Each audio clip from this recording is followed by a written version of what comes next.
Sa unang pagkakataon, humarap na sa pagdinig ng House Committee on Good Government and Public Accountability ang Chief of Staff ni Vice President Sara Duterte. Ipinagpatuloy naman ng komite ngayong araw ang pagtalakay sa isyu ng umano'y maling paggamit ng pondo sa OVP at DepEd sa ilalim ng pamumuno ng Vice Presidente. Si Mela Lesmora sa sentro ng balita live. Mela.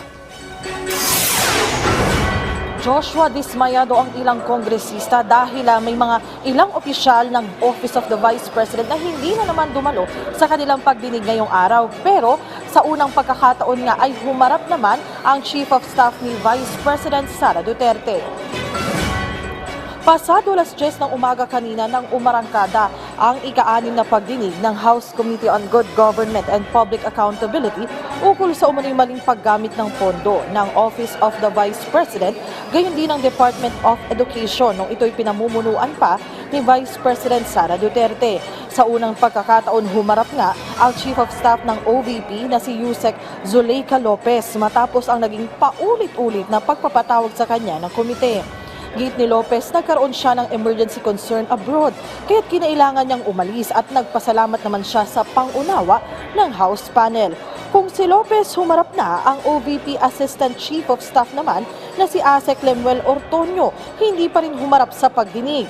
Kaya naman sa ikalawang pagkakataon, muli siyang pinatawan ng contempt order ng komite at inuutos ang pag-aresto sa kanya at pagkakakulong sa Bicutan Prison kapag nahuli na.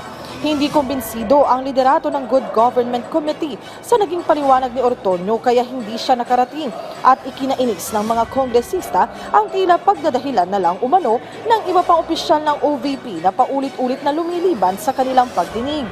Si Vice President Duterte, tinutuon naman ang kanyang pahayag na hindi rin siya dadalo rito.